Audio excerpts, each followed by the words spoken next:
A gente vai caminhar ao lado dessa parede de terra de um pequeno açude nessa área nordeste e vamos tecer alguns comentários com conhecimento de causa. O que acontece com um açude desse, que pelo aspecto, o desgaste da parede e pelo fato de ter nascido já muitas árvores na parede de terra, mostra que ele foi construído, essa parede, há mais de 100 anos nessa área, e nós estamos caminhando onde seria a represa desse açude.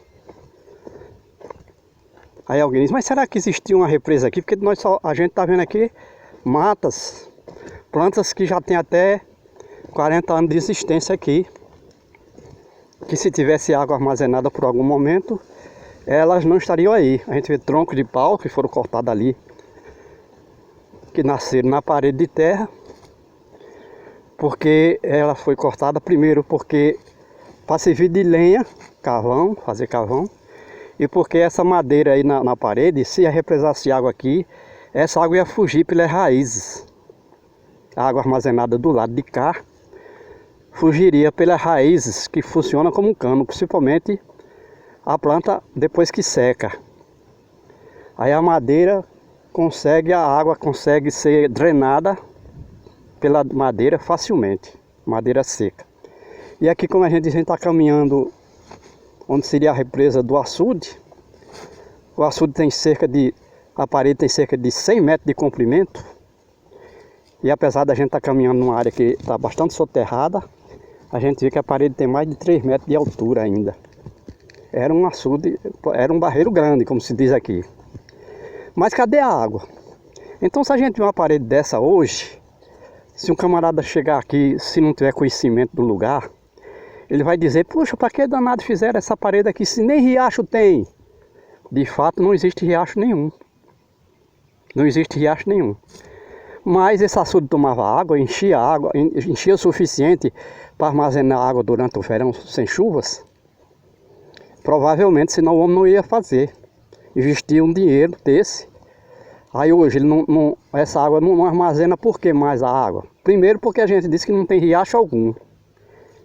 Essa água se precipitava dessa pequena área acidentada, mais ou menos um alto. A gente vê que é um alto que tem uma área de, no máximo, 1 hectare, que era onde se precipitava a água da chuva e escorria para cá, por gravidade. O grande tronco de algaroba que foi cortado aqui mostra que esse terreno é um terreno fértil. E recebe muita água da chuva porque a água escorre nesse terreno acidentado para aqui para a baixada, onde seria a represa do açude. Então, quando aqui chovia mais de 1000 milímetros ao ano, que era comum, até o século XIX, aqui não chovia menos de 1000 milímetros ao ano, que aqui é a agreste do Rio Grande do Norte, é o agreste do Nordeste, e é uma terra que a gente vê pela grande quantidade de árvores que foram salvas. O porte das árvores mostra que aqui era uma área que recebia muita água da chuva, ou seja, mais de 1000 milímetros ao ano. Então a própria água que caía diretamente da nuvem, nessa área acidentada, escorria para cá. Aí alguém diz, 1000 milímetros de chuvas, são 1000 litros de água por metro quadrado. Quanto de água da chuva caía nesse terreno de 1 hectare e escorria para cá? 1 hectare tem 10.000 metros quadrados, vezes 1000 litros de água da chuva por metro quadrado. Então são 10 milhões de litros precipitados por ano com 1000 milímetros de chuva nessa área de 1 hectare, nessa área do Nordeste. Era um dilúvio. É um dilúvio. É como se fosse uma lâmina d'água de 1 metro de espessura em 1 hectare de terra.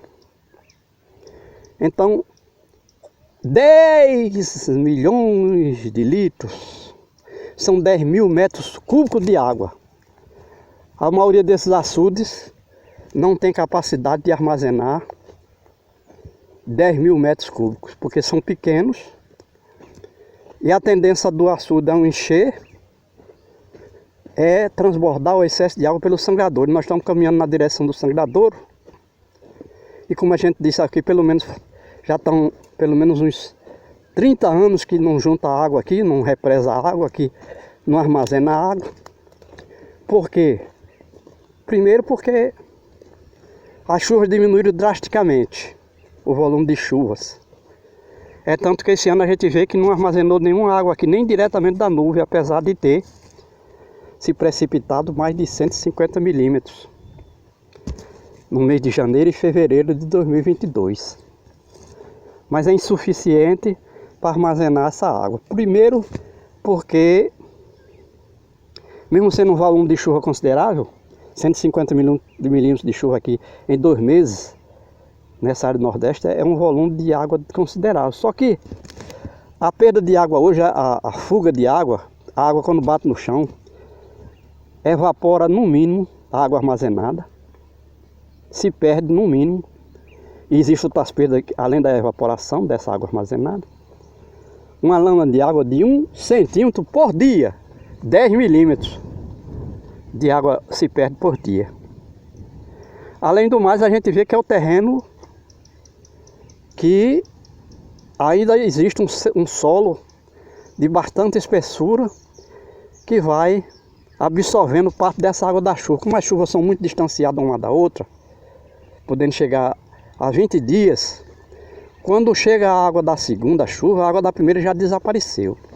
E nós estamos caminhando aqui na direção do sangradouro, porque nós queremos explicar por que o homem fez um troço desse se não funcionava. Funcionava. Com 1.000 milímetros de chuva, isso aqui era uma dádiva. Era a água que o homem dispunha aqui, nesse terreno rígido, e a evaporação, a perda era muito menor do que hoje, talvez fosse 50% do que é hoje, a perda, a fuga de água aqui, nesse reservatório. Então era razoável que ele investisse numa ideia dessa de fazer a parede de terra para poder armazenar água da chuva durante as chuvas, no período da estação chuvosa, para poder dispor dessa água no verão, que hoje pode durar 300 dias sem chuva, mas naquela época era no máximo 6 meses, 180 dias. Então o clima mudou e o homem continua com as mesmas ideias. Quando a gente disse que caiu 150 milímetros de chuva em 2022 aqui, são 150 litros por metro quadrado. Então 150 litros por metro quadrado de 1 hectare em 10 mil metros. É muita água, só que o homem teria que usar um sistema de captação impermeável, para a água não virar lixo ao tocar no chão e nem se perder. E aí ele teria água aqui abundantemente armazenada numa cisterna cavada aqui no chão, forrada com lona plástica ou manta PVC e coberta. A água tal qual vem das nuvens. Aí ele teria água aqui suficiente para fazer sua pequena irrigação durante o verão e quem sabe até disponibilizar de água para o gado beber e para até também plantar capim para o gado se alimentar. Porque esse pasto verde que a gente vê aí, 30 dias após a última chuva de 2022, ele não existirá, ele morre. São plantas de pequeno ciclo de vida e além do mais ela não sobrevive com água, porque a planta necessita de água a todo instante, todos os dias.